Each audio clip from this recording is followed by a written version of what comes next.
नमस्कार साथियों, स्वागत है आपका ऑनलाइन स्टडी ग्रुप में। घटनासार करंट वार्स की 2023 श्रृंखला के अंतर्गत पूर्व में आपने वन लाइनर पार्ट को कंप्लीट कर लिया है। जिन लोगों ने अभी तक वन लाइनर पार्ट कंप्लीट नहीं किया है, वो प्लेलिस्ट से जाकर कंप्लीट कर लेंगे। आज की क्लास से राष्ट्रीय घटनाओं की वार्षिकी के अंतर्गत जो भी टॉपिक दिए गए हैं, उनको विस्तार में देखेंगे। यहाँ पर एक बात मैं क्लास प्रारंभ करने से पहले स्पष्ट करना चाहता हूँ कि जब कभी भी आप टॉपिक को विस्तार में देखते हैं, तो आप पाएंगे कि इसमें दो प्रकार की इंफॉर्मेशन मिलती है। पहले प्रकार की इंफॉर्मेशन वो होती है जिसका सरोकार सीधे आपके परीक्षाओं के प्रश्न से है, और जो दूसरे प्रकार की इंफॉर्मेशन होती है वो उस विषय के बैकग्राउंड को क्लियर करती है या तो उस विषय की इंफॉर्मेशन को और बढ़ाती है। क्लियर है? तो आपका जो फोकस है वो उस इंफॉर्मेशन पे होना चाहिए जिसका संबंध सीधे आपकी परीक्षा के प्रश्न से है। तो चलिए प्रारंभ करते हैं। आज का जो सबसे पहला टॉपिक है कि भारत के 3 सांस्कृतिक स्थलों को यूनेस्को की विश्व धरोहर स्थलों की अनंतिम सूची में जोड़ा गया। देखिए, ये जो अनंतिम सूची है इसको इंग्लिश में कहते हैं टेंटेटिव लिस्ट। तो आइए देखते हैं कि किन स्थलों को जोड़ा गया है। तो याद रखिएगा, जो भारत की पुरातत्व सर्वेक्षण विभाग है अर्थात एएसआई है, उसके अनुसार ये इंफॉर्मेशन आई कि भारत के 3 नए सांस्कृतिक स्थलों को संयुक्त राष्ट्र शैक्षिक विज्ञान और सांस्कृतिक संगठन अर्थात यूनेस्को की विश्व धरोहर की जो अनंतिम सूची है यानी जो टेंटेटिव लिस्ट है उसमें दिसंबर 2022 में जोड़ा गया है। यदि हम उन स्थलों की बात करें तो उसमें सबसे पहला स्थल है सूर्य मंदिर, मोढेरा गुजरात में है।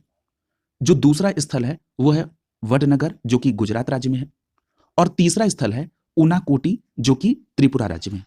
ये ऐसे इंफॉर्मेशन है जिनका सरोकार सीधे आपकी परीक्षा से ये पूछा जा सकता है। इसमें अगर हम बात करें मोढेरा में जो सूर्य मंदिर है ये सूर्य देवता से संबंधित है। वडनगर जो कि गुजरात राज्य में है, ये एक ऐतिहासिक शहर है, और आपको ये भी पता है कि भारत के जो वर्तमान प्रधानमंत्री हैं उनका ये जन्म स्थान भी है। अगर हम बात करें यूनेस्को की टेंटेटिव लिस्ट में भारत के कितने स्थल इस समय वर्तमान में शामिल हैं, तो यहां पर लिखा है कि इन स्थलों के अतिरिक्त भारत के पास वर्तमान में यूनेस्को की अंतरिम सूची में 52 स्थल हैं। देखिए, जरा इस इंफॉर्मेशन को सही से समझने की आवश्यकता है। अगर आप ये कहेंगे कि इन स्थलों के अतिरिक्त, तो इसका मतलब ये हो गया कि 52 पहले थे और 3 ऐड हुए तो कुल संख्या 55 की हो गई, जो कि गलत इंफॉर्मेशन दे रही है। याद रखेंगे, इन 3 स्थलों को शामिल करते हुए जो यूनेस्को की टेंटेटिव लिस्ट है उसमें कुल मिलाकर अब 52 स्थल हो गए हैं। तो ये बात बिल्कुल क्लियर होगी।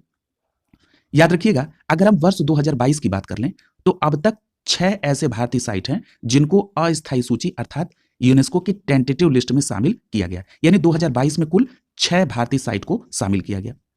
यदि हम भारत के उन स्थलों की संख्या की बात कर लें जिनको यूनेस्को के द्वारा अब तक विश्व धरोहर स्थलों में नामित किया गया है, तो उनकी संख्या कुल कितनी हो जाती है? 40। क्लियर है? ये टेंटेटिव लिस्ट की बात नहीं हुई है 40, ये भारत के वो 40 स्थल हैं जिनको यूनेस्को के द्वारा विश्व धरोहर स्थल के रूप में नामित कर लिया गया है। अगर हम बात करें कि ये जो यूनेस्को की अस्थायी सूची है यानी जो टेंटेटिव लिस्ट है ये क्या होती है, तो ध्यान रखिएगा, इसमें उन संपत्तियों की सूची होती है जिस पर प्रत्येक राज्य नामांकन के लिए विचार कर सकती है। क्लियर है? और ये भारत की विशाल प्राकृतिक और सांस्कृतिक विरासत और विविधता पर प्रकाश डालने वाली संपत्तियां होती हैं। क्लियर है? अब बात कर लेते हैं जिन स्थलों को शामिल किया गया है उनके संबंध में कुछ और विशेष इंफॉर्मेशन को। जैसे जो सूर्य मंदिर मोढेरा गुजरात राज्य में है, आपको मैंने बताया कि यह सूर्यदेव को समर्पित मंदिर है। दूसरी बात, अगर यह पूछा जाए कि यह किस नदी के किनारे है, तो याद रखिएगा एक नदी है रूपन नदी। रूपन नदी की सहायक नदी है पुष्पावती। इस पुष्पावती नदी के बाएं किनारे पर सूर्य मंदिर मोढेरा गुजरात में स्थित है। याद रखिएगा, यदि हम यहां की शैली के ऊपर बात कर लें तो यहां पर सोलंकी शैली का पूरी तरह से चित्रण किया गया है। और ये जो सूर्य मंदिर मोढेरा गुजरात में है ये पूर्वमुखी मंदिर है जो कि चमकीले पीले बलुआ पत्थर से निर्मित है। क्लियर है?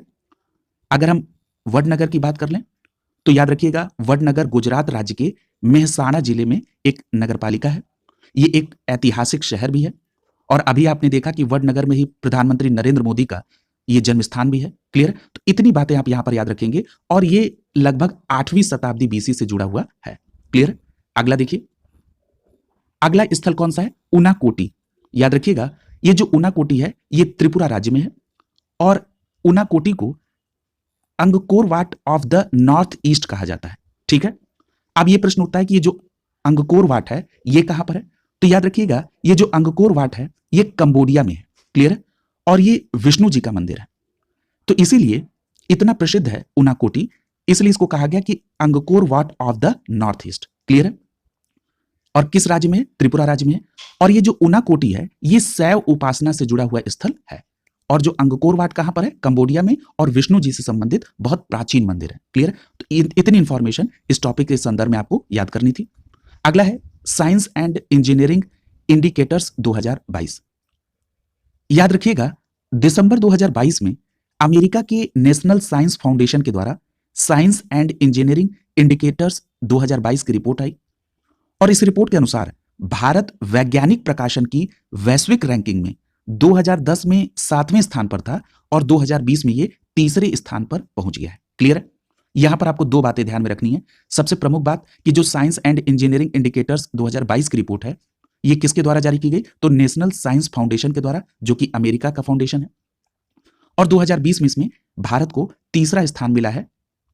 यहां पर एक बात और याद रखिएगा, यदि हम इस अवधि में भारत में उत्पादित वैज्ञानिकों की संख्या में बात करें तो इसमें क्या हुई है? वृद्धि हुई है। और अगर हम 2010 में जो पेपर्स की संख्या थी वो थी 60,555, जो 2020 में बढ़कर 1,49,213 पेपर हो गई है। देखिए, ये जो इंफॉर्मेशन है ये क्या है? ये दूसरे टाइप की इंफॉर्मेशन है। आपसे पेपर में इतने बड़े डेटा को नहीं पूछा जाता है, लेकिन आपको ये पता होना चाहिए कि इस रिपोर्ट में बताया गया कि भारत में जो उत्पादित वैज्ञानिकों की संख्या है उसमें बढ़ोतरी हुई है, क्लियर है।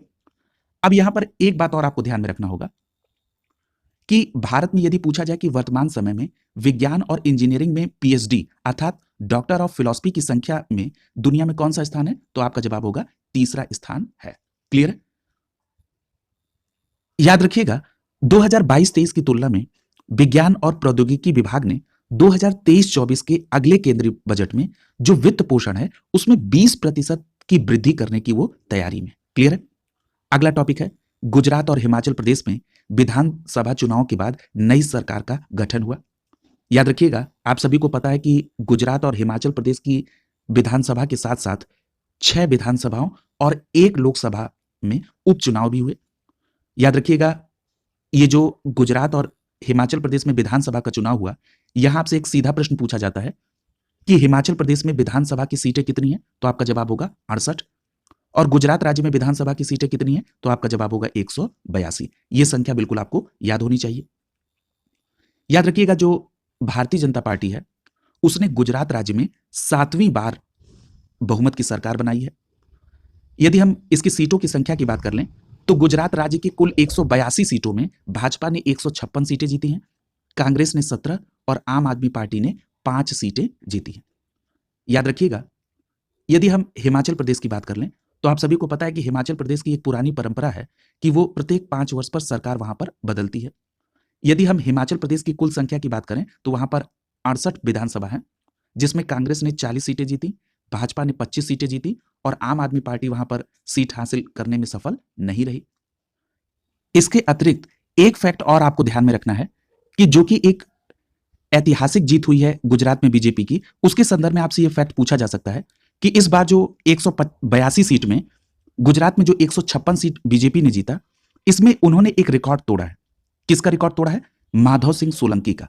याद रखिएगा, माधव सिंह सोलंकी के नेतृत्व में 1985 के चुनाव में कांग्रेस ने गुजरात राज्य की 182 सीट में से 149 सीट जीती थी, उससे भी ज्यादा सीट इस बार 156 सीट बीजेपी ने जीती है।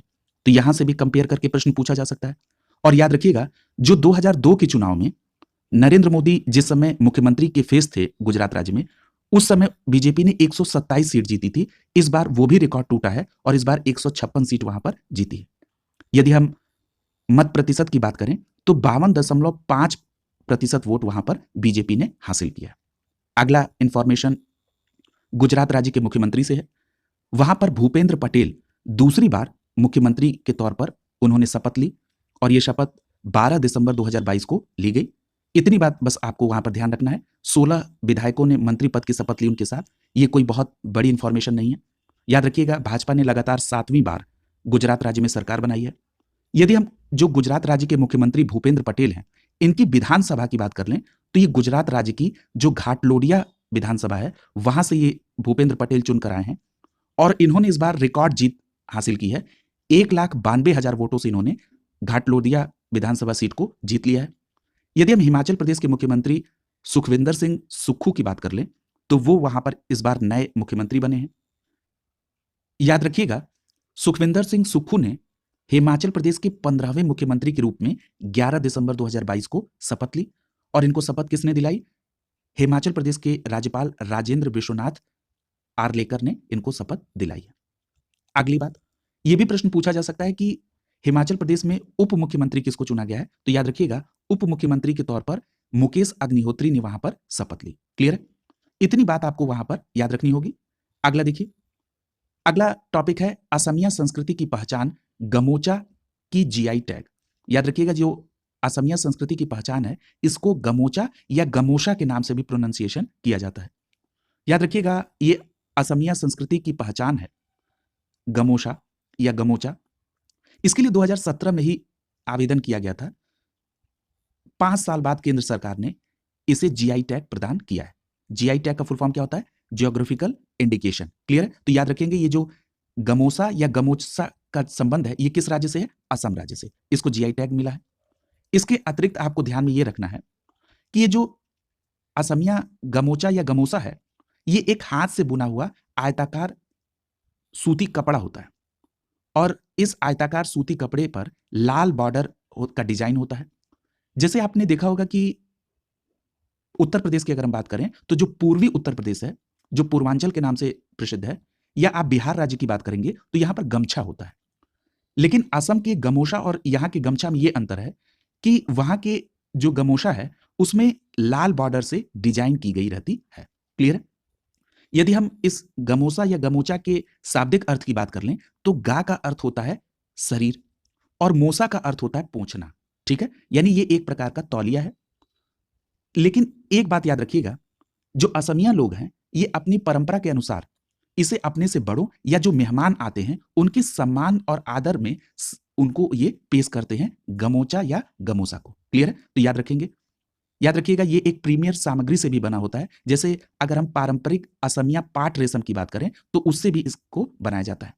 याद रखिएगा, असम में जो बिहू का त्योहार होता है इस दौरान भी प्रस्ताव के लिए बने गमोचा को क्या कहते हैं? बिहुवन कहा जाता है। क्लियर? तो इस बात को भी आप याद रखेंगे। अगला देखिए, अन्य राज्यों में किन सामानों को जीआई टैग मिला है? तो याद रखिएगा, अगर हम तेलंगाना की बात करें तो तेलंगाना के तंदूर रेड ग्राम को, लद्दाख जो कि केंद्र शासित प्रदेश है यहां पर खुबानी की एक वैरायटी को जीआई टैग मिला है। यानी यहां पर 3 राज्यों की जीआई टैग को आपको निश्चित तौर पर याद रखना है। असम के गमोचा या गमोसा को, दूसरा तेलंगाना के तंदूर रेड ग्राम को और लद्दाख के खुबानी की एक वैरायटी को। क्लियर है? अगला देखिए, यदि हम ministry of commerce and industries की 14 दिसंबर 2022 को बताए गए आंकड़े को ध्यान में रखें तो भारत में जीआई टैग प्राप्त वस्तुओं की जो कुल संख्या है वो कितनी हो गई है? 432। ये फैक्ट भी आपको याद होना चाहिए। अगला टॉपिक है पीएसएलवी C-54 के द्वारा 9 उपग्रहों का सफल प्रक्षेपण। याद रखिएगा, भारतीय अंतरिक्ष अनुसंधान संगठन अर्थात इसरो ने अपने विश्वसनीय रॉकेट ध्रुवी उपग्रह प्रक्षेपण यान अर्थात पोलर सैटेलाइट लॉन्च व्हीकल अर्थात पीएसएलवी की सहायता से 26 नवंबर 2022 को ओशियन सेट 3 सहित 9 उपग्रहों को प्रक्षेपित किया है। क्लियर है? और याद रखिएगा, अगर हम 2022 की बात करें तो ये इसरो का 5वां और आखिरी मिशन था। क्लियर है? तो इस प्रकार आपने जाना कि पीएसएलवी C-54 के द्वारा 9 उपग्रहों को इसरो ने इस बार प्रक्षेपित किया है 26 नवंबर 2022 को, और इस प्रकार 2022 में ये इसरो का 5वां और आखिरी मिशन था। अब यहां पर एक बात और आपको ध्यान में रखनी है जो परीक्षा के दृष्टिकोण से है कि जो इसरो के अध्यक्ष हैं उनका नाम है सोमनाथ। उन्होंने बताया कि यह मिशन इसलिए भी विशेष था क्योंकि वैज्ञानिकों ने पहली बार 2 कक्षाओं में उपग्रह प्रक्षेपित किए। इसमें ऑर्बिट चेंज थ्रस्टर्स अर्थात ओसीटी का उपयोग किया गया है। क्लियर है? किसका उपयोग किया गया है? ऑर्बिट चेंज थ्रस्टर्स अर्थात ओसीटी का प्रयोग किया गया है। अब इसमें यह याद रखिएगा कि जो ओशियन सेट था इसको 742 किलोमीटर की ऊंचाई पर पहुंचाने के बाद रॉकेट नीचे की ओर लाया गया और बाकी 8 उपग्रहों को 513 से 528 किलोमीटर पर स्थापित किया गया। इसी बात को इसरो के अध्यक्ष सोमनाथ कह रहे थे कि यह मिशन इसलिए विशेष था क्योंकि वैज्ञानिकों ने पहली बार 2 कक्षाओं में उपग्रहों को प्रक्षेपित किया है। ठीक है, इसका रीजन यहां पर उल्लेखित है। क्लियर है? अगली बात देखिए, याद रखिएगा, अगर हम बात कर लें पीएसएलवी की, तो याद रखिएगा पीएसएलवी का ये 56वां और पीएसएलवी एक्सएल प्रारूप का ये 24वां मिशन था। क्लियर है? याद रखिएगा, जो पीएसएलवी C-54 के द्वारा 9 उपग्रह प्रक्षेपित किए इसरो ने, इसमें इसरो के पृथ्वी अवलोकन 6 उपग्रह के अलावा बेंगलुरु आधारित पिक्सेल के द्वारा निर्मित आनंद है, हैदराबाद के ध्रुव स्पेस द्वारा निर्मित थाईबोल्ट फर्स्ट और सेकंड है, एस्ट्रोकास्ट के 4 छोटे उपग्रह हैं और भारत और भूटान के द्वारा संयुक्त रूप से विकसित INS-2B उपग्रह भी इसमें शामिल है। इस फैक्ट को भी आप यहां पर याद रखेंगे। अब आइए जरा इसमें शामिल कुछ उपग्रहों की डिटेलिंग को देख लेते हैं। याद रखिएगा, अगर हम बात कर लें एस्ट्रोकास्ट की, तो सिएटल स्थित एस्ट्रोकास्ट के रूप में तकनीकी प्रदर्शन के लिए अमेरिका के सिएटल स्थित स्पेस फ्लाइट इंक की ओर से 4 उपग्रह इसमें भेजे गए। क्लियर है? इसके अलावा अगर हम बात कर लें ओशियन सेट श्रृंखला के तीसरी पीढ़ी का जो उपग्रह है, जिसको कहते हैं अर्थ ऑब्जर्वेशन उपग्रह 06, यानी शॉर्ट फॉर्म में आप कहेंगे EOS 06। क्लियर है? EOS का मतलब क्या हो गया? Earth observation satellite. क्लियर है? 06 ये कितना वजनी है? ये 1117 किलोग्राम वजनी है। कई बार ये वजन भी पूछ लिया जाता है। याद रखिएगा, ये ओशियन सेट श्रृंखला के तीसरी पीढ़ी का उपग्रह है। इसके अतिरिक्त यदि हम इस उपग्रह के कार्य को देखें, तो याद रखिएगा, ये उपग्रह समुद्री विज्ञान, जलवायु और मौसम संबंधी अनुप्रयोगों में उपयोग में आएगा। साथ ही साथ समुद्र के रंग, समुद्र की सतह के तापमान, पवन वेक्टर डेटा के निरीक्षण करने में भी काम आएगा। याद रखिएगा, यदि हम बात करें नैनो उपग्रह की 2 की, जिसको अभी आपने INS-2B के फॉर्मेट में पढ़ा है, और यह भी पढ़ा कि INS-2B भारत और भूटान के संयुक्त प्रयास से विकसित किया गया। याद रखिएगा, ये जो नैनो सैटेलाइट है INS-2B, ये 18.28 किलोग्राम वजनी है और इसमें 2 उपकरण हैं। कौन कौन? नैनो MX और दूसरा है APRS डिजिपीटर, इसको DITT भी कहा जाता है। तो ये फैक्ट भी यहां पर आपको ध्यान में रखना है। याद रखिएगा, ये देश के प्राकृतिक संसाधनों के प्रबंधन के लिए भूटान को उच्च रिजोल्यूशन वाली छवियों को प्रदान करेगा, यानी जो भूटान को उच्च रिजोल्यूशन वाली तस्वीरें हैं वो भी ये प्रदान करेगा। आनंद उपग्रह के बारे में जो सबसे पहली बात आपको याद रखनी है कि इसे पिक्सेल कंपनी के द्वारा बनाया गया। और याद रखिएगा, ये पिक्सेल कंपनी कहां पर है? तो ये बेंगलुरु आधारित पिक्सेल कंपनी है जिसने आनंद को बनाया। याद रखिएगा, ये आनंद 3 एक्सिस स्टेबलाइज्ड नैनो उपग्रह है। ये भी फैक्ट आपको याद होना चाहिए। और इसका वजन 16.51 किलोग्राम है। याद रखिएगा, ये जो आनंद है, ये व्यावसायिक उपग्रह क्षमता व तकनीकी के प्रदर्शन के लिए भेजा गया है। यदि हम बात कर लें थाईबोल्ट फर्स्ट और सेकंड की, तो याद रखिएगा, स्टार्टअप ध्रुव जो कि हैदराबाद से संबंधित है, इसके द्वारा 2 उपग्रह थाईबोल्ट फर्स्ट और सेकंड को इस मिशन में शामिल किया गया और इसका कुल वजन 1.45 किलोग्राम है। क्लियर है? याद रखिएगा, थाईबोल्ट की बात करें तो ये एक 0.5U अंतरिक्ष यान बस है जो 1 वर्ष के न्यूनतम जीवन काल के साथ अपने स्वयं के ऑर्बिटल डिस्प्लॉयर का उपयोग करता है। तो इसका जीवन काल कितना है? तो 1 वर्ष का है। यह भी प्रश्न कई बार पूछा जा चुका है, इस प्रकार का प्रश्न भी। अगला टॉपिक है भारत के पहले निजी क्षेत्र के रॉकेट का सफल प्रक्षेपण। याद रखिएगा, इस संदर्भ में 18 नवंबर 2022 भारत के संदर्भ में अंतरिक्ष के क्षेत्र में एक नए युग की शुरुआत हुई इस दिन, जब भारतीय अंतरिक्ष अनुसंधान संगठन अर्थात इसरो ने देश के पहले निजी क्षेत्र के रॉकेट विक्रम एस को श्रीहरिकोटा स्थित सतीश धवन अंतरिक्ष केंद्र से प्रक्षेपित किया।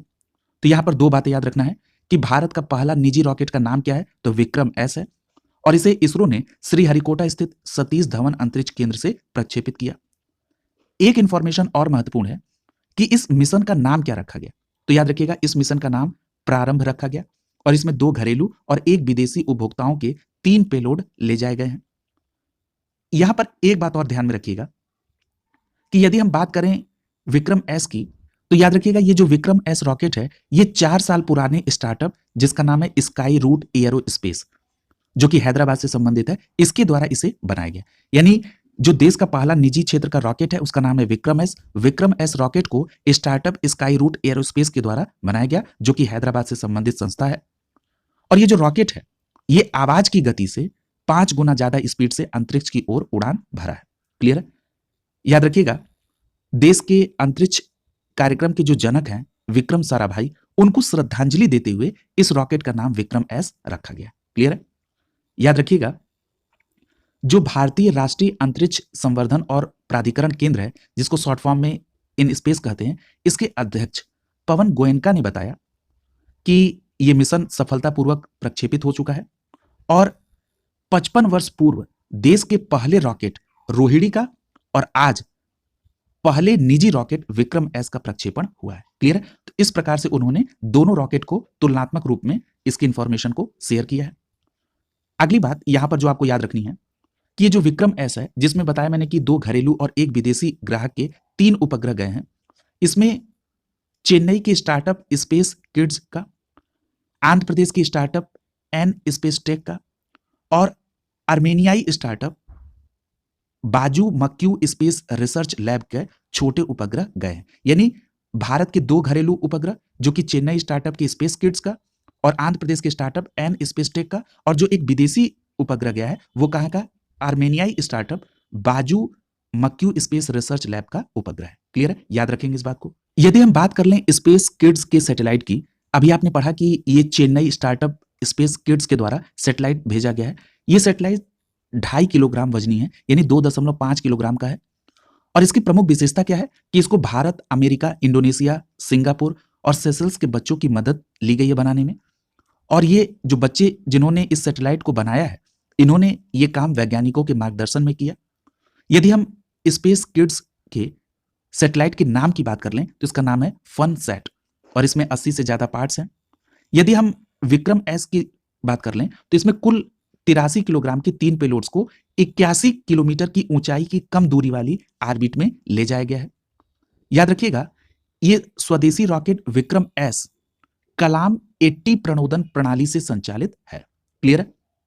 याद रखिएगा, स्काई रूट एरोस्पेस विक्रम रॉकेट के 3 संस्करणों पर कार्य कर रहा है और अप्रैल 2023 में एक अन्य स्टार्टअप जिसका नाम है अग्निकुल कॉस्मोस अपने निजी रॉकेट अग्निवाण का प्रक्षेपण करेगा। क्लियर है? तो ये इंफॉर्मेशन भी आप याद रखेंगे। अगला देखिए, याद रखिएगा, ये जो स्काई रूट एरोस्पेस है जो कि हैदराबाद स्थित है, अगर हम इसकी स्थापना की बात कर लें तो इसकी स्थापना 2018 में हुई थी और अभी हमने आपको बताया कि स्काई रूट एरोस्पेस जो कि हैदराबाद का है, इसी ने विक्रम एस रॉकेट को बनाया है। क्लियर? अगला टॉपिक देखिए, पीएम मोदी ने G20 प्रेसिडेंसी का लोगो, थीम और वेबसाइट लॉन्च किया है। यहां पर देखिए, याद रखिएगा, ये जो 2023 का G20 शिखर सम्मेलन है, इसकी अध्यक्षता कौन करेगा? भारत करेगा।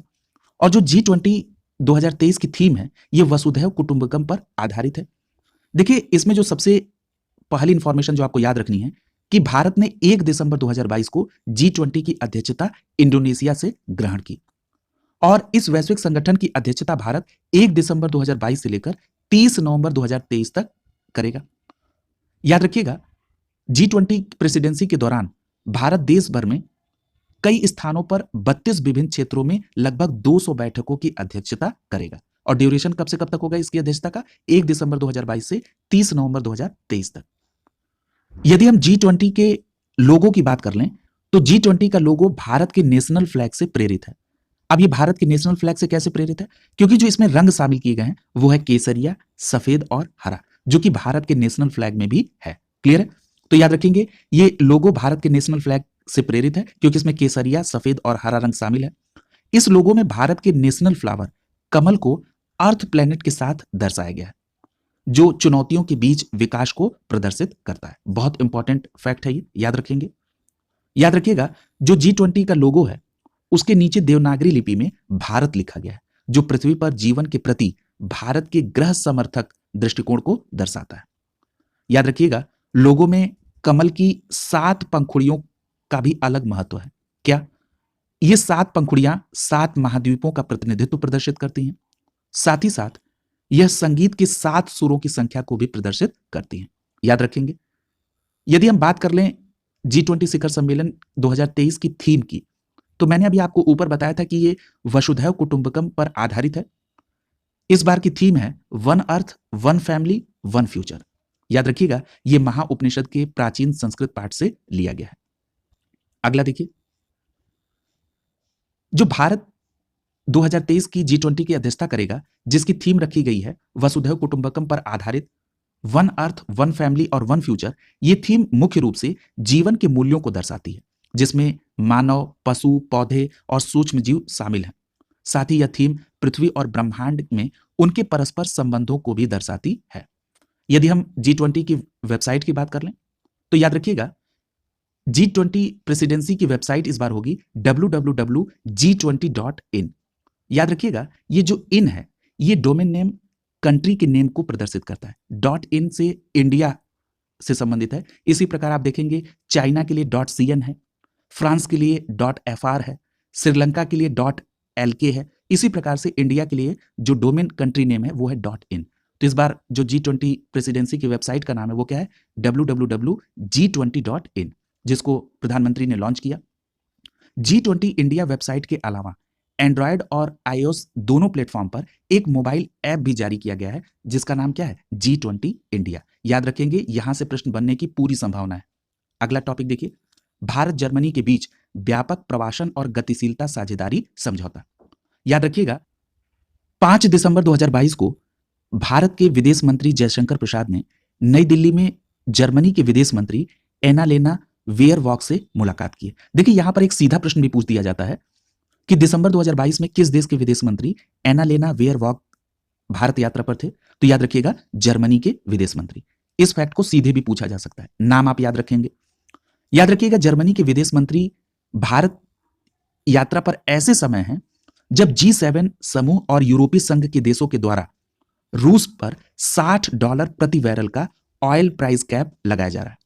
ठीक है, अब जरा ये समझिए कि ऑयल प्राइस कैप क्या है। देखिए, यहां पर 3 प्रश्न आपसे सीधे पूछे जा सकते हैं कि हाल ही में चर्चा में रहा ऑयल प्राइस कैप किसके द्वारा लगाया जा रहा है? तो G7 और यूरोपीय संघ के देशों के द्वारा। किसके ऊपर? तो रूस के ऊपर। और वर्तमान कीमत कितनी निर्धारित है? तो $60 प्रति बैरल। अब जरा ये समझिए कि ये लिखा जा रहा है कि 60 बैरल प्रति कीमत से अधिक मूल्य पर तेल खरीदने वाले देशों से शिपिंग और बीमा सेवाओं को वापस लेने के लिए ये ऑयल प्राइस कैप लगाया जा रहा है। और इसका उद्देश्य क्या है? कि तेल की कीमतों की सीमाओं का निर्धारण करना। अब जरा ये पूरा मामला क्या है, इसको संक्षिप्त में समझ लीजिए। देखिए, रूस और यूक्रेन के बीच जो संघर्ष चल रहा है, इसमें जो यूरोपीय संघ है वो यूक्रेन को मदद कर रहा है और ये पूरा प्रयास कर रहा है कि रूस की आर्थिक स्थिति को कैसे चोट पहुंचाई जाए। इसी क्रम में G7 समूह और यूरोपीय संघ ने मिलकर ये ऑयल प्राइस कैप की अवधारणा को उन्होंने निजात किया। और ये लोग कह रहे हैं कि ऐसे देश जो $60 प्रति बैरल से अधिक कीमत पर रूस से तेल परचेज करेंगे, तो हम उन्हें शिपिंग और बीमा सेवाओं को नहीं देंगे। अब देखिए, अब आपके मन में एक प्रश्न उठ रहा होगा कि जब हम एक स्वतंत्र देश हैं, तो कोई हमारे ऊपर कैसे बाउंडेशन लगा सकता है? तो जरा समझिए कि जब रूस से कोई देश तेल परचेज करता है, तो जो वो तेल उस देश में जाएगा, यानी जो उसका यातायात साधन है या जो उस यातायात में जो बीमा होता है, इंश्योरेंस होता है, ये जो सुविधा है, ये यूरोपीय संघ के देशों के द्वारा ही प्रोवाइड की जाती है। तो इन्होंने एक तरह से इनडायरेक्ट रूप से एक धमकी दी है कि अगर कोई देश रूस से $60 से अधिक प्रति बैरल कीमत पर तेल परचेज करेगा, तो हम उसको शिपिंग और बीमा संबंधित जो सुविधा है वो नहीं देंगे। यही मूल अर्थ है ऑयल प्राइस कैप का। क्लियर है? अब ये प्रश्न उठता है कि क्या इससे रूस की इकोनॉमिक स्थिति पर असर पड़ेगा? तो याद रखिएगा, वर्तमान समय में यदि आप तेल की एक्सपोर्ट को देखें रूस के, तो वो वर्तमान समय में ये जो $60 प्रति बैरल है, उससे कम कीमत पर वो तेल को बेच रहा है। इसलिए बहुत बड़ा असर इससे नहीं पड़ेगा। यदि भारत के परिप्रेक्ष्य में भी देखें, तो भारत के परिप्रेक्ष्य में भी इस पर बहुत बड़ा असर नहीं पड़ेगा। क्लियर है? और रूस ने भी कहा है कि यदि कोई देश इस ऑयल प्राइस कैप को एग्री करता है, तो हम उसको तेल ही नहीं बेचेंगे। क्लियर है? इस प्रकार की जो दुविधाएं हैं वो इस समय चल रही हैं। याद रखिएगा, यूरोपियन कंट्री में भी कई ऐसे देश हैं जिन्होंने इस कैप में जो सीमा है $60 प्रति बैरल की, उसको भी कम करने के लिए कहा है। जैसे पोलैंड हो गया, लिथुआनिया हो गया, एस्टोनिया हो गया, ये कह रहे हैं कि इसको $60 से घटाकर और कम कर दिया जाए। क्लियर है? तो इस प्रकार से यूरोपीय संघ के देशों में भी इसको लेकर काफी खींचातान मची हुई है। ये मोटा मोटा आपने जाना और मैंने मूल रूप से भी बता दिया कि इसमें प्रश्न क्या क्या बन सकते हैं। अब आइए जरा इसको आगे देखिए। याद रखिएगा, अगर हम भारत और जर्मनी की बात हो रही थी, वहां के विदेश मंत्री एनालेना वेयरवॉक भारत की यात्रा पर थे। इस बीच भारत और जर्मनी के बीच व्यापक प्रवासन और गतिशीलता साझेदारी के लिए एक समझौता हस्ताक्षर हुआ है। उद्देश्य क्या है? दोनों देशों में लोगों के लिए अनुसंधान, अध्ययन और काम के लिए यात्रा करने में आसानी हो सके। याद रखिएगा, जो यूरोपीय संघ है उसमें जर्मनी भारत का सबसे बड़ा व्यापारिक भागीदार है। इसके अलावा आपको यह बात और ध्यान में रखना है कि जर्मनी भारत को विकास परियोजनाओं में प्रति वर्ष 3 बिलियन यूरो का सहयोग देता है, जिसमें से 90% जलवायु परिवर्तन से मुकाबले और प्राकृतिक संसाधनों की रक्षा के साथ साथ स्वच्छ और हरित ऊर्जा को बढ़ावा देने के उद्देश्य में काम आता है। क्लियर है? तो ये फैक्ट भी आपके लिए महत्वपूर्ण है। याद रखिएगा, जर्मनी ने महाराष्ट्र में 125 मेगावाट क्षमता के एक विशाल सौर संयंत्र के निर्माण में भी सहयोग किया हुआ है, जो 1,55,000 टन वार्षिक CO2 उत्सर्जन का बचत करेगा। ठीक है, तो ये भी फैक्ट आप याद रखेंगे। देखिए, यहां पर आगे G7 देशों की जो तेल मूल्य सीमा है अर्थात ऑयल प्राइस कैप है, उसके बारे में यहां पर डिटेल बात बताई जा रही है, जिस पर चर्चा हो चुकी है कि वर्तमान में इसको क्या निर्धारित किया गया है, $60 यहां पर एक फैक्ट और आपको ध्यान में रखना है, ये जो ऑयल प्राइस कैप है ये कब से प्रभावी हो जाएगा? 5 दिसंबर 2022 से। अगला देखिए, अगला टॉपिक है फोर्ब्स की दुनिया की 100 सर्वाधिक शक्तिशाली महिलाओं की सूची आ गई है। याद रखिएगा, 6 दिसंबर 2022 को फोर्ब्स पत्रिका के द्वारा दुनिया की 100 शक्तिशाली महिलाओं की वार्षिक सूची में वित्त मंत्री निर्मला सीतारमण, वायोकॉन की कार्यकारी अध्यक्ष किरण मजूमदार-शाह, नायका की संस्थापक फाल्गुनी नायर उन 6 भारतीयों में शामिल हैं जिन्हें इन सूची में जगह मिली है। क्लियर? यानी कितनी टोटल लोगों को मिली है? 6 भारतीयों को इसमें जगह मिली है, जिसमें प्रमुख रूप से चर्चा हो रही है वित्त मंत्री निर्मला सीतारमण की, बायोकॉन के कार्यकारी अध्यक्ष किरण मजूमदार-शाह की और नायका की संस्थापक फाल्गुनी नायर की। अब आइए जरा इसके डिटेल इंफॉर्मेशन को और देखते हैं। यदि हम बात कर लें वित्त मंत्री निर्मला सीतारमण के स्थान की, तो इस बार इनको 36वां स्थान मिला है और वित्त मंत्री निर्मला सीतारमण लगातार चौथी बार इस सूची में स्थान बनाने में कामयाब रही हैं और इस बार स्थान कौन सा मिला है? 36वां। याद रखिएगा, अगर हम 2021 से एक बार तुलना कर लें तो 36 वर्षीय मंत्री को पिछले बार 2021 में 37 स्थान मिला था, 37वां। इस बार उनको 36वां स्थान मिला है। क्लियर? आगे बात कर लेते हैं इस सूची में शामिल अन्य भारतीय महिलाओं की। तो इसमें सबसे पहले चर्चा करते हैं एससीएल टेक के चेयरमैन रोशनी नाडार की। ये रोशनी नाडार मल्होत्रा को जो रैंकिंग मिली है वो है 53वीं। इसी के साथ साथ भारतीय प्रतिभूति एवं विनिमय बोर्ड, जिसको आप सेबी के नाम से जानते हैं, इनके अध्यक्ष माधवीपुरी बुच को भी इसमें स्थान मिला है। इनकी रैंकिंग है 54वीं। और स्टील अथॉरिटी ऑफ इंडिया के चेयरमैन सोमा मोंडल को भी स्थान मिला है। इनकी रैंकिंग है 67वीं यानी 67वीं। याद रखिएगा, फोर्ब्स ने जो ये सूची जारी की है इसमें जो कुल संपत्ति आ रही है वो आ रही है $115 अरब की। फोर्ब्स की सूची में यदि हम किरण मजूमदार-शाह के स्थान की बात कर लें तो इनका स्थान है 72वां। मैंने अभी आपको पिछले ही बिंदु में बताया था कि जो किरण मजूमदार-शाह हैं ये बायोकॉन की कार्यकारी अध्यक्ष है और इनका स्थान कितना है? 72वां। यदि हम फाल्गुनी नायर की बात कर लें तो फाल्गुनी नायर नायका की संस्थापक है और इनका स्थान कितना है? 89वां स्थान है यानी 89वां स्थान है। क्लियर? तो इस प्रकार आपने कुल 6 महिलाओं को इसमें देख लिया है और इसमें प्रमुख नाम याद रखना है निर्मला सीतारमण का, जिनका स्थान 36वां है। क्लियर? अगला देखिए, यहां पर एक बात और याद रखिएगा कि यदि हम इस फोर्ब्स पत्रिका में पहले स्थान की बात करें तो पहले स्थान पर यूरोपीय आयोग के अध्यक्ष उर्सुला वॉन डेर लेयन का नाम आता है। क्लियर है? तो याद रखिएगा, 100 शक्तिशाली महिलाओं में शीर्ष स्थान पर कौन है? यूरोपीय आयोग के अध्यक्ष Ursula von der Leyen. Clear है? और ये जो फोर्ब्स पत्रिका ने 100 शक्तिशाली महिलाओं की सूची जारी की है, ये किस क्रम की है? ये 19वीं सूची है। क्लियर? तो ये बात भी आप याद रखेंगे। तो पहले स्थान पर आपने देख लिया कि उर्सुला वॉन डेर लेयन है, जो कि यूरोपीय आयोग के अध्यक्ष है। दूसरे स्थान पर कौन है?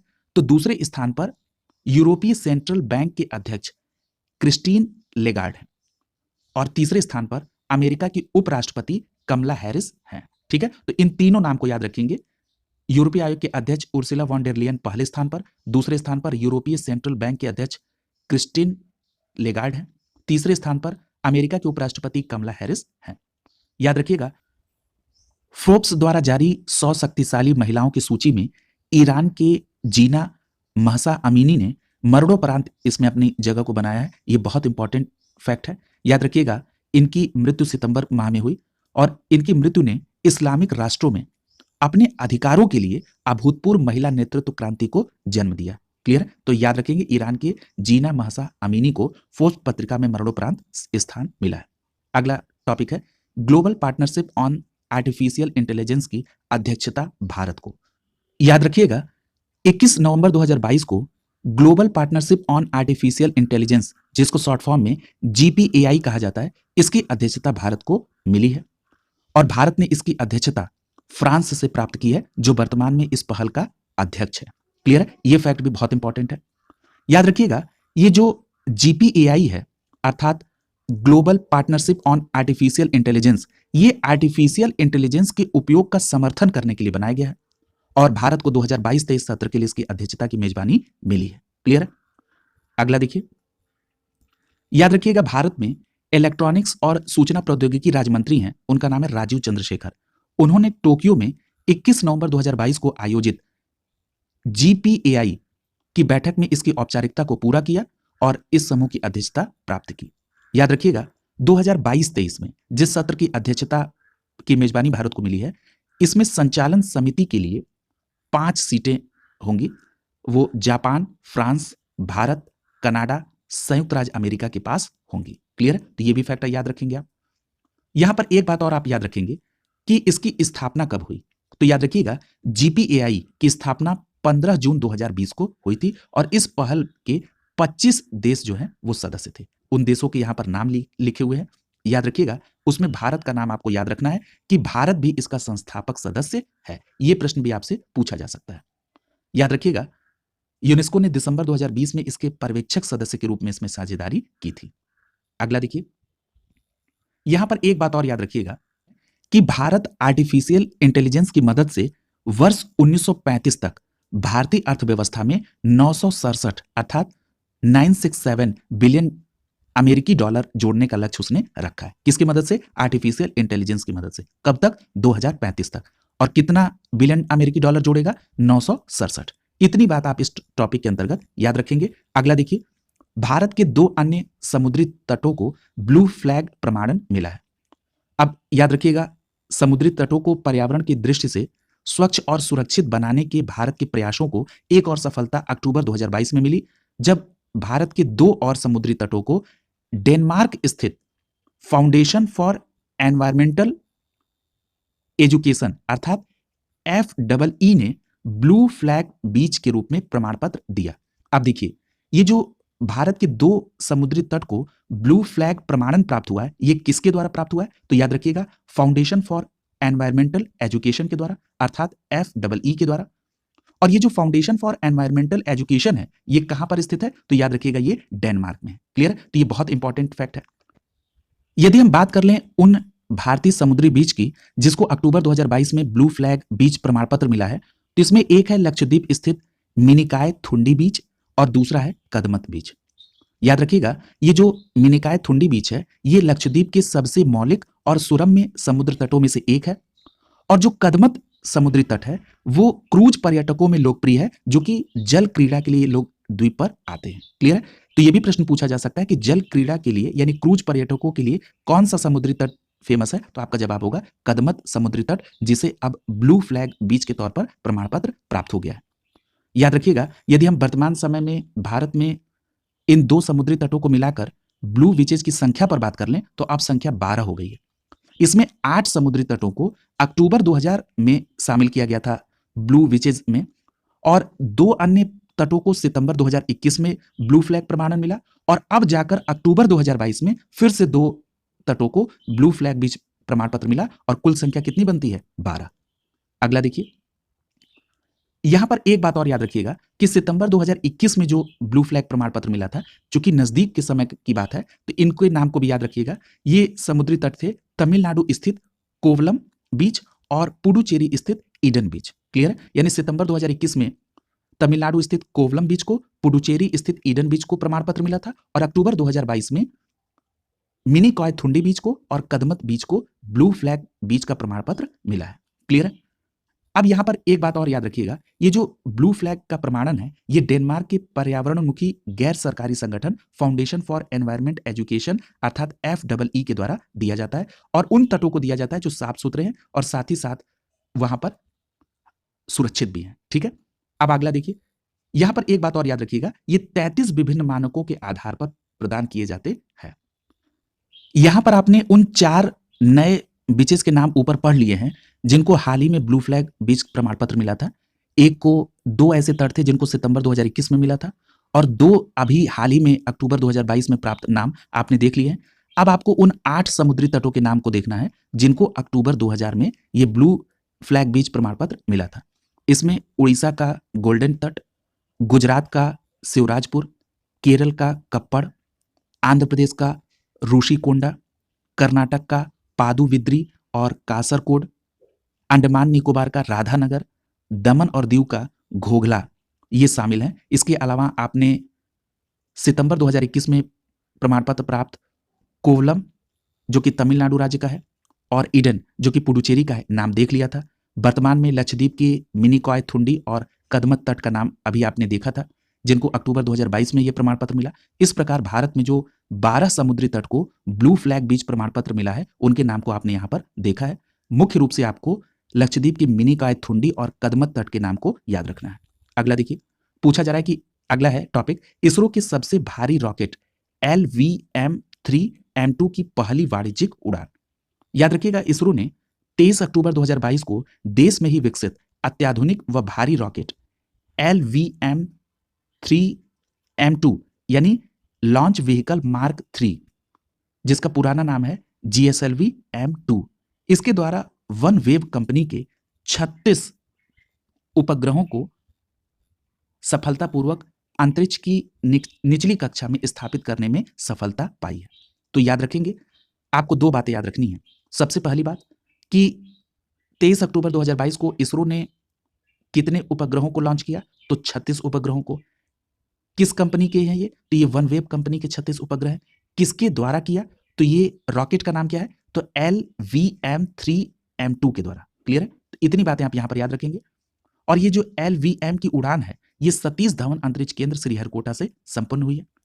यदि हम बात कर लें वन वेव कंपनी की जिसके 36 उपग्रह गए हैं, वो एक ब्रिटिश कंपनी है जिसमें भारत की एक भारतीय एंटरप्राइजेस ये उसमें प्रमुख निवेशक और साझेदार भी है। ठीक है, याद रखिएगा, 36 उपग्रहों को जो LVM-3M2 के द्वारा पृथ्वी की लोअर ऑर्बिट में स्थापित करने के लिए इसरो की वाणिज्यिक इकाई न्यू स्पेस इंडिया लिमिटेड ने वन वेव के साथ एक अनुबंध पर हस्ताक्षर किए थे। क्लियर है, तो याद रखेंगे ये जो न्यू स्पेस इंडिया यानी NSIL है, ये एक इसरो की वाणिज्यिक इकाई है, इसने वन वेव के साथ ये अनुबंध पर हस्ताक्षर किया था।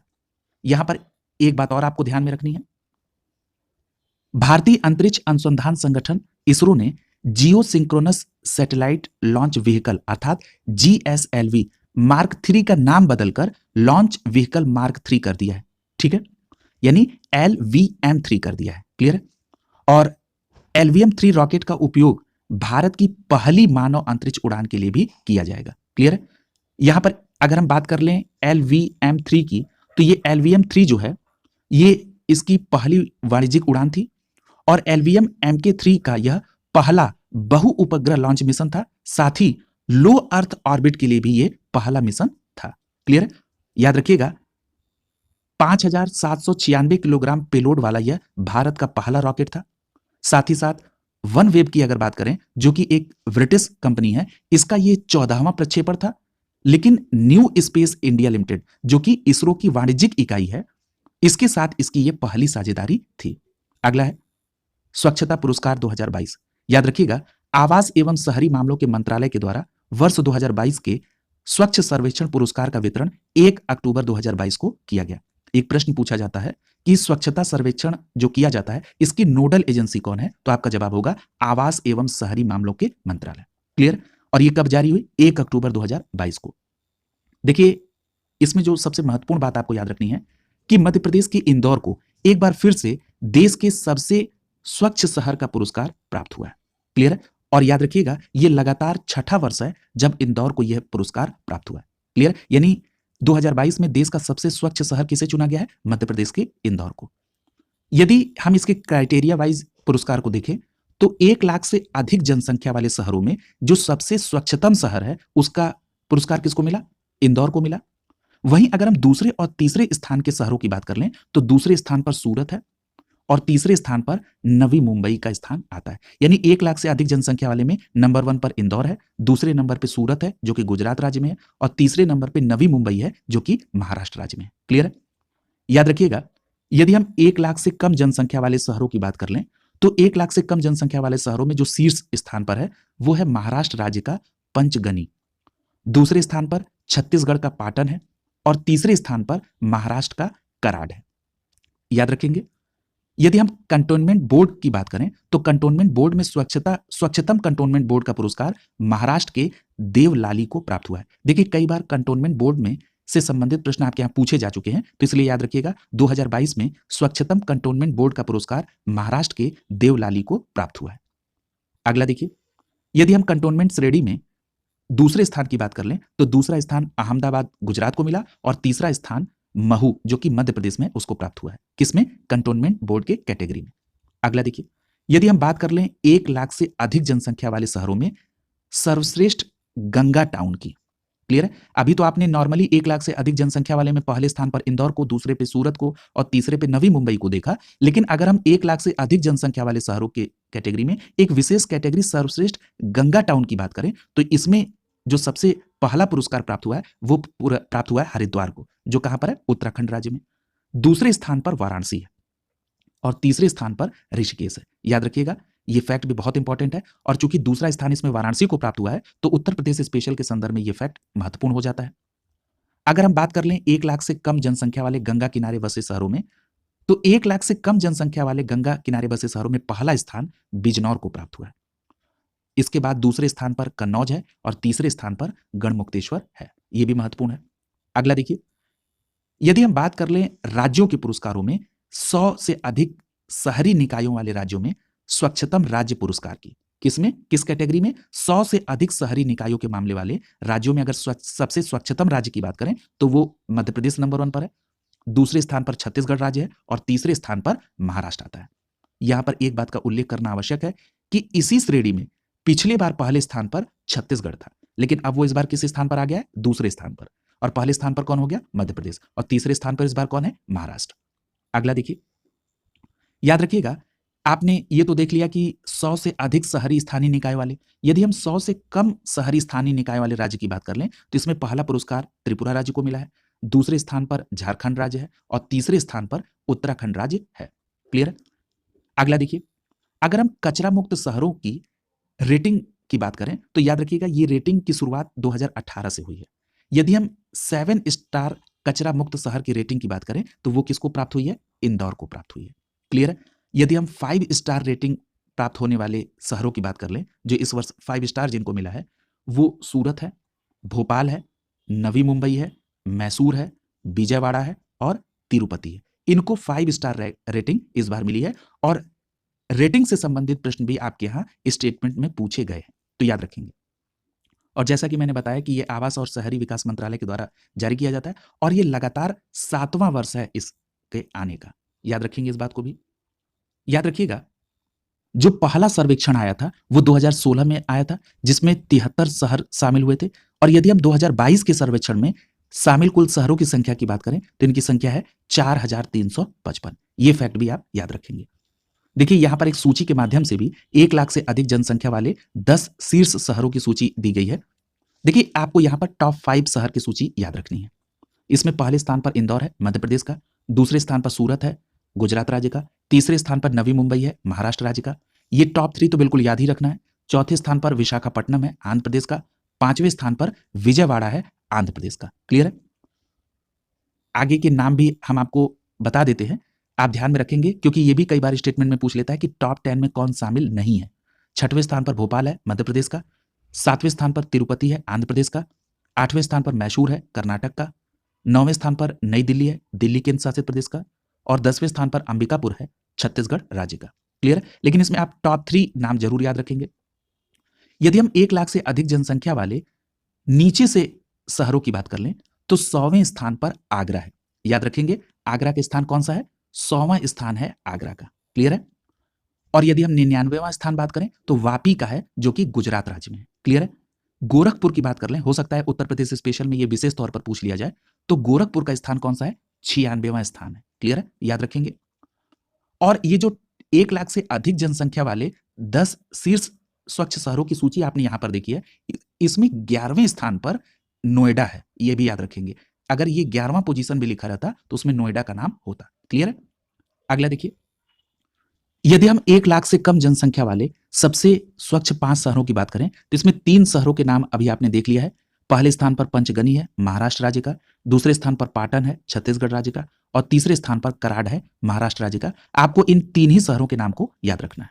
अगला देखिए, पूर्वोत्तर राज्य अरुणाचल प्रदेश का पहला ग्रीनफील्ड हवाई अड्डा। याद रखिएगा, अरुणाचल प्रदेश की राजधानी ईटानगर के समीप स्थित डोनी पोलो हवाई अड्डे का उद्घाटन प्रधानमंत्री नरेंद्र मोदी के द्वारा 19 नवंबर 2022 को किया गया। इस हवाई अड्डे की आधारशिला प्रधानमंत्री ने फरवरी 2019 में रखी थी। याद रखिएगा, होलोंगी स्थित इस ग्रीनफील्ड हवाई अड्डे का जो पहले नाम था वो नाम था होलोंगी ग्रीनफील्ड एयरपोर्ट। याद रखिएगा, इस एयरपोर्ट को भारतीय विमानपत्तन प्राधिकरण अर्थात AAI के द्वारा केंद्र और राज्य सरकार के सहयोग से विकसित किया गया और इसका अब नाम क्या रखा गया है? डोनी पोलो ग्रीनफील्ड एयरपोर्ट। तो ये बात भी आप याद रखेंगे कि अरुणाचल प्रदेश के पहले ग्रीनफील्ड हवाई अड्डे का नाम, जो कि डोनो पोलो ग्रीनफील्ड एयरपोर्ट है, इसका पुराना नाम है होलोंगी ग्रीनफील्ड एयरपोर्ट। याद रखेंगे। देखिए, ये जो डोनी शब्द है ये सूर्य को और पोलो चंद्रमा के प्रति राज्य के लोगों की श्रद्धा को प्रदर्शित करता है। याद रखिएगा, हवाई अड्डे के नाम में परिवर्तन राज्य सरकार के इस प्रस्ताव को केंद्रीय मंत्रिमंडल ने 2 नवंबर 2022 को मंजूर कर दिया था।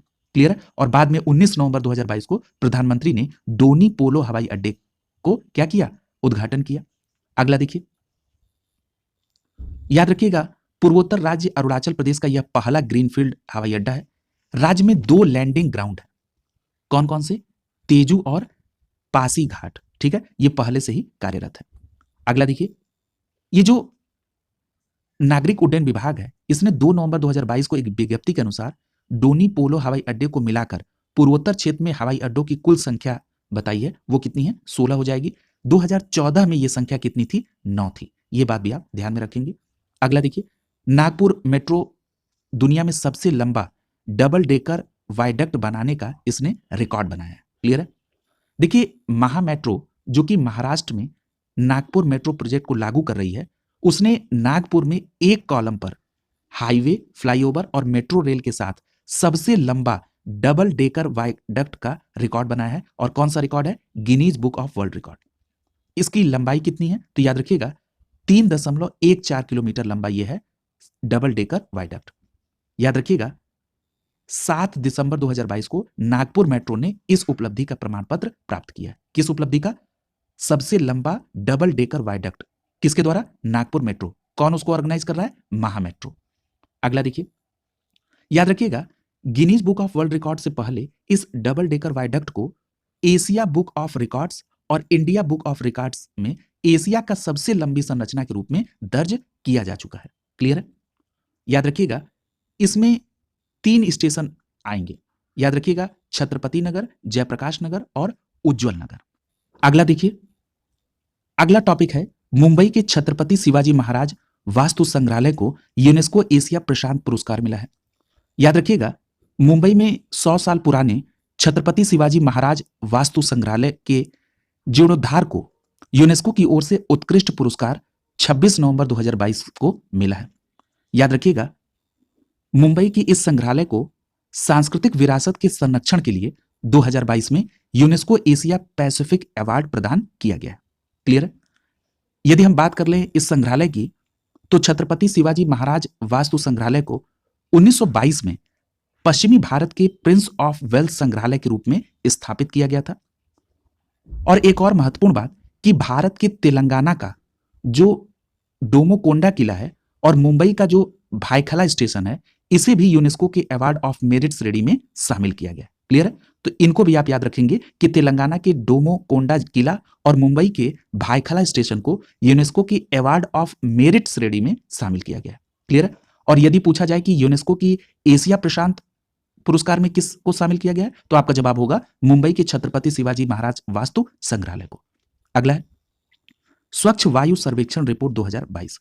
याद रखिएगा, ये जो स्वच्छ वायु सर्वेक्षण रिपोर्ट 2022 है, ये केंद्र सरकार की तरफ से जारी की गई और इसमें 10 लाख से अधिक आबादी वाले शहरों में उत्तर प्रदेश की राजधानी लखनऊ को पहला स्थान प्राप्त हुआ है। तो ये महत्वपूर्ण डेटा है, याद रखेंगे। यदि हम 3 लाख से 10 लाख के जनसंख्या वाली कैटेगरी को देखें तो इसमें यूपी के मुरादाबाद का प्रदर्शन सबसे बेहतर है। यानी दोनों डेटा याद रखना है कि 10 लाख से अधिक आबादी वाले शहरों में उत्तर प्रदेश की राजधानी लखनऊ नंबर 1 पर थी और 3 लाख से 10 लाख आबादी वाले शहरों में यूपी का मुरादाबाद बेहतर प्रदर्शन किया। याद रखिएगा, उड़ीसा की राजधानी भुवनेश्वर में 5 दिसंबर 2022 को वायु महत्वपूर्ण जीवन शक्ति सम्मेलन में लखनऊ की मेयर संयुक्ता भाटिया और नगर आयुक्त इंद्रजीत सिंह को अवार्ड और 1.5 करोड़ रुपए का चेक मिला है। क्लियर है? तो ये जो अवार्ड प्राप्त किया है, ये कहां पर प्राप्त किया गया? तो 5 दिसंबर 2022 को वायु महत्वपूर्ण जीवन शक्ति सम्मेलन में यह अवार्ड प्राप्त किया गया। याद रखिएगा, यदि हम बात कर लें 3 लाख से 10 लाख की आबादी वाले शहर की, तो अभी आपने जाना था कि मुरादाबाद इसमें नंबर 1 पर था। जैसे आपने देखा कि लखनऊ को 1.5 करोड़ रुपए का चेक मिला, उसी प्रकार मुरादाबाद को 75,000 रुपए की धनराशि पुरस्कार के तौर पर प्राप्त हुई है। यह बात आपको ध्यान में रखनी है। दूसरी बात कि यदि हम 3 लाख से कम आबादी वाले शहरों की बात कर लें तो इसमें मध्य प्रदेश के देवास को स्थान मिला है और इनको कितने रुपए की पुरस्कार धनराशि मिली? तो 37.50 लाख रुपए की पुरस्कार धनराशि मध्य प्रदेश के देवास शहर को मिली है। किस कैटेगरी में? तो 3 लाख से कम आबादी शहरों के स्वच्छ हवा वाले शहरों में। अगली बात, यदि हम बात करें स्वच्छ वायु सर्वेक्षण 2022 की, तो ओवरऑल रैंकिंग में यूपी ने शानदार प्रदर्शन किया है। यानी अगर हम ओवरऑल स्टेट रैंकिंग में देख रहे हैं तो इसमें यूपी ने शानदार प्रदर्शन किया है और बड़े शहरों को पीछे छोड़ते हुए उत्तर प्रदेश के 3 ऐसे शहर हैं जिन्होंने शीर्ष 3 स्थान अपना बनाया है, जिसमें अभी आपने जाना था कि लखनऊ को पहला स्थान मिला था। किस कैटेगरी में? तो 10 लाख से अधिक आबादी वाले शहरों में लखनऊ पहले स्थान पर था। यदि हम 10 लाख से अधिक आबादी वाले शहरों में दूसरे स्थान की बात करें तो दूसरे स्थान पर भी उत्तर प्रदेश का प्रयागराज जिला है और तीसरे स्थान पर वाराणसी नगर निगम आता है। क्लियर है? तो यानी आपको ये सीधी बात याद रखनी है कि ओवरऑल कैटेगरी में यूपी का प्रदर्शन सबसे बेहतर रहा। 10 लाख से अधिक आबादी वाले शहरों में टॉप 3 पर यूपी के ही शहर हैं, जिसमें नंबर 1 पर लखनऊ है, दूसरे नंबर पर प्रयागराज है और तीसरे नंबर पर वाराणसी नगर निगम है।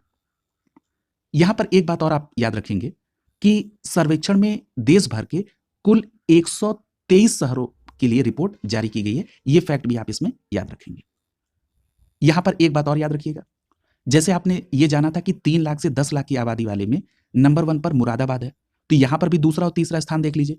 दूसरे स्थान पर फिरोजाबाद है और तीसरे स्थान पर महाराष्ट्र का अमरावती है। क्लियर है? तो ये बात भी आप यहां पर याद रखेंगे। अगला देखिए, यदि हम 3 लाख से कम आबादी वाले शहर की बात कर लें तो अभी आपने जाना कि इसमें मध्य प्रदेश का देवास नंबर 1 पर है। 3 लाख से कम आबादी वाले शहरों की कैटेगरी में दूसरे स्थान पर हिमाचल प्रदेश का सुंदरनगर है और तीसरे स्थान पर नालागढ़ है 3 लाख से कम आबादी वाले शहरों की कैटेगरी में। याद रखेंगे। अगला टॉपिक देखिए, नेजल कोविड-19 वैक्सीन INCOVACC को लॉन्च किया गया है। याद रखिएगा, हैदराबाद की बायोटेक्नोलॉजी कंपनी है जिसका नाम है भारत बायोटेक। उसने दुनिया की पहली नेजल कोविड-19 वैक्सीन को लॉन्च किया। 28 नवंबर 2022 को भारत बायोटेक के द्वारा ट्वीट करके ये इंफॉर्मेशन दिया गया कि INCOVACC को आपातकालीन स्थिति के उपयोग के लिए 18 वर्ष और उससे अधिक उम्र के लिए बूस्टर खुराक के लिए मंजूरी मिल गई है। क्लियर? तो यहां पर याद रखना है कि दुनिया की पहली नेजल कोविड-19 वैक्सीन कौन है? INCOVACC। और ये किसके द्वारा बनाई गई? तो भारत बायोटेक के द्वारा, जो कि हैदराबाद की एक बायोटेक्नोलॉजी कंपनी है। अगला देखिए, यहां पर एक बात और याद रखिएगा कि INCOVACC जो कि कोविड के लिए दुनिया की पहली इंट्रानेजल वैक्सीन माना जा रहा है, इसे प्राइमरी 2 डोज शेड्यूल और हेट्रोलॉगस बूस्टर डोज के लिए मंजूरी प्राप्त हुई है। ठीक है, अगली इंफॉर्मेशन देखिए। याद रखिएगा, ये जो वैक्सीन INCOVACC इनकोवैक है, ये एक पूर्व संलयन स्थिर SARS-CoV-2 स्पाइक प्रोटीन के साथ एडेनो वायरस वेक्टेरेड वैक्सीन है। इस बात को भी आप याद रखेंगे। अगला टॉपिक है कार्बन संकलन, उपयोग और भंडार नीति। याद रखिएगा, नीति आयोग ने 29 नवंबर 2022 को कार्बन संकलन, उपयोग और भंडार, जिसको शॉर्ट फॉर्म में CCUS कहते हैं, इस नीति का शुभारंभ किया। याद रखिएगा, इससे संबंधित रिपोर्ट ऊर्जा और विद्युत क्षेत्र के विभिन्न पक्षों से प्राप्त बहुमूल्य सूचनाओं के आधार पर तैयार की गई है। यदि हम बात करें CCUS नीति के उद्देश्य की, तो ये भारत में कार्बन संकलन, उपयोग और भंडारण के क्षेत्र से संबंधित अनुशंसा और विकास में तेजी लाने के लिए एक व्यवहारिक ढांचा विकसित करेगी और उनको लागू करेगी। याद रखिएगा, चीन और अमेरिका के बाद भारत तीसरा सबसे अधिक कार्बन डाइऑक्साइड उत्सर्जन करने वाला देश है, जो प्रतिवर्ष 2.6 गीगाटन उत्सर्जन करता है। यहां पर एक बात और आपको ध्यान में रखना है कि ग्लासगो में विगत वर्ष प्रदूषण से संबंधित सम्मेलन में भारत के प्रधानमंत्री के द्वारा 2070 तक शून्य उत्सर्जन हासिल करने के लक्ष्य की घोषणा की गई है। यह भी एक महत्वपूर्ण फैक्ट है। इसके अलावा भारत सरकार 2050 तक कार्बन डाइऑक्साइड के उत्सर्जन को आधा करने के लिए संकल्पित है। यह भी फैक्ट आपसे पूछा जा सकता है। और ऐसे में 2070 तक कार्बन उत्सर्जन को शून्य करने के में CCUS एक महत्वपूर्ण और निर्णायक भूमिका निभाएगी। और किसके द्वारा लाया गया? नीति आयोग के द्वारा। अगला टॉपिक देखिए, उत्तर प्रदेश में उत्तर भारत के पहले हाइपर स्केल डेटा सेंटर का लोकार्पण हुआ है। याद रखिएगा, उत्तर प्रदेश के मुख्यमंत्री योगी आदित्यनाथ ने 31 अक्टूबर 2022 को उत्तर भारत के पहले हाइपर स्केल डेटा सेंटर, जिसका नाम है योट्टा डेटा सेंटर, उसके पहले टावर योट्टा D1 का लोकार्पण किया। इसका निर्माण ग्रेटर नोएडा के नॉलेज पार्क 5 के तहत किया गया है। तो यहां पर आपको एक बात महत्वपूर्ण याद रखनी है कि ये जो उत्तर भारत का पहला हाइपर स्केल डेटा सेंटर है, इसका नाम क्या है? Yotta data centre. और इसके जो पहले टावर का लोकार्पण है, जिसका नाम है योट्टा D1, किसके द्वारा किया गया? तो मुख्यमंत्री योगी आदित्यनाथ के द्वारा। याद रखिएगा, इसमें इंटरनेट पियरिंग एक्सचेंज, वैश्विक क्लाउड ऑपरेटर के साथ सीधे फाइबर कनेक्टिविटी की सुविधा है, जो कि वैश्विक कनेक्टिविटी के लिए बेहद उपयोगी है। याद रखिएगा, ये जो अत्याधुनिक योट्टा D1 टावर है, ये डेटा सेंटर हीरा नंदानी ग्रुप के द्वारा बनाया गया है। ये भी बात बहुत इंपॉर्टेंट है। और इस डेटा सेंटर को 5,000 करोड़ रुपए की लागत से निर्मित किया गया है। यहां पर एक बात और याद रखिएगा कि इसका निर्माण 2021 में हीरा नंदानी समूह की मुंबई स्थित सहायक कंपनी योट्टा के द्वारा शुरू किया गया था। इसीलिए इस डेटा सेंटर का नाम योट्टा सेंटर रखा गया है। और याद रखिएगा, ये नोएडा में पहला डेटा सेंटर पार्क है जो कि 3 लाख वर्ग फुट क्षेत्र में फैला हुआ भी है। क्लियर है? तो ये भी बात बिल्कुल आप क्लियर कट याद रखेंगे। अगला देखिए, ये जो हीरा नंदानी ग्रुप के द्वारा 20 एकड़ में डेटा सेंटर पार्क बनाया जा रहा है, इसमें कुल 6 डेटा सेंटर होंगे। 7 मंजिला योट्टा D1 उसमें से एक कड़ी है। क्लियर है? यहां पर एक बात और याद रखिएगा कि इस डेटा सेंटर में आगामी 5 वर्षों में कुल 6 टावर का निर्माण होगा, जिसमें लगभग 39,000 करोड़ रुपए का निवेश होगा। क्लियर? अगला टॉपिक है अरुणाचल प्रदेश में भारत का पहला एक्वा पार्क। याद रखिएगा, अरुणाचल प्रदेश के मत्स्य मंत्री ने भारत का पहला फिश म्यूजियम एकीकृत एक्वा पार्क अरुणाचल प्रदेश में बनाए जाने की घोषणा 31 अक्टूबर 2022 को की। फिश म्यूजियम भारत के पहले एक्वा पार्क का हिस्सा होगा, जिसे केंद्र सरकार के द्वारा मंजूरी दी गई है। यहां पर एक बात और याद रखिएगा, ये जो एक्वा पार्क है, ये अरुणाचल प्रदेश के निचले सुबनसिरी जिले के तारिन में स्थापित किया जाएगा। यहां पर एक बात और महत्वपूर्ण है कि 3 साल पहले प्रधानमंत्री नरेंद्र मोदी ने नीली क्रांति लाने के लिए प्रधानमंत्री मत्स्य संपदा योजना के तहत प्रत्येक राज्य और केंद्र शासित प्रदेश के लिए एक एकीकृत एक्वा पार्क की घोषणा की थी। उसी के तहत अरुणाचल प्रदेश में भारत का पहला एक्वा पार्क बन रहा है। यदि पूछा जाए कि प्रधानमंत्री मत्स्य संपदा योजना कब आई थी, तो आपका जवाब होगा सितंबर 2020 में। यह भी फैक्ट आप याद रखेंगे। अगला देखिए, अगला टॉपिक है भारत बना मैंग्रोव अलायंस का सदस्य। याद रखिएगा, मिस्र के शर्म अल शेख में पार्टियों के सम्मेलन अर्थात COP27 के 27वें शिखर सम्मेलन के दौरान यूएई और इंडोनेशिया ने मैंग्रोव पारिस्थितिक तंत्र के संरक्षण और उसकी बहाली को मजबूत करने के लिए मैंग्रोव गठबंधन की घोषणा की है। बहुत इंपॉर्टेंट ये फैक्ट है। याद रखिएगा, मैंग्रोव वनों को दुनिया का सबसे अधिक उत्पादक पारिस्थितिक तंत्र मानते हुए भारत भी जलवायु के लिए मैंग्रोव गठबंधन मैक में शामिल हो गया है। क्लियर? तो यदि आपसे मैक का फुल फॉर्म पूछ लिया जाए तो आपका जवाब क्या होगा? Mangrove alliance for climate. क्या होगा? Mangrove alliance for climate. यहां पर एक बात और आपको याद रखना है कि यदि इस गठबंधन की बात करें तो इस गठबंधन के प्रारंभिक सदस्यों में भारत के अलावा UAE, Indonesia, Australia, Japan, Spain और श्रीलंका शामिल है। क्लियर? इतनी बात को आप यहां पर याद रखेंगे। अगला देखिए, यदि हम मैंग्रोव वनों की बात कर लें तो ये दुनिया में सबसे अधिक उत्पादक इकोसिस्टम में से एक है। याद रखिएगा, ये ज्वारी जंगल कई जीवों के लिए नर्सरी ग्राउंड के रूप में कार्य करते हैं। मैंग्रोव वनों के कारण तटीय क्षरण से सुरक्षा मिलती है, कार्बन को अलग करता है और लाखों लोगों को आजीविका भी प्रदान करता है। इसके साथ ही साथ मैंग्रोव वन जीव जंतुओं के लिए आश्रय स्थल के रूप में भी कार्य करते हैं। अगला देखिए, अगला टॉपिक है, भारत ने सौर ऊर्जा के द्वारा जीवाश्म ईंधन लागत में 4.2 बिलियन डॉलर की बचत की है। एक रिपोर्ट आई, उस रिपोर्ट में यह पता चला कि भारत ने वर्ष 2022 की पहली छमाही में सौर ऊर्जा के उत्पादन के कारण 1.94 करोड़ टन कोयले की बचत की है। याद रखिएगा, energy think tank Ember, centre for research on energy and clean air और institute for energy economics and financial analysis के द्वारा 10 नवंबर 2022 को रिपोर्ट में इस बात को क्लियर किया गया कि 2022 की पहली छमाही में सौर ऊर्जा उत्पादन के कारण ईंधन लागत में 4.2 बिलियन यानी 32,603 करोड़ रुपए की बचत हुई है। यानी यहां पर आपको दो बातें याद रखनी है।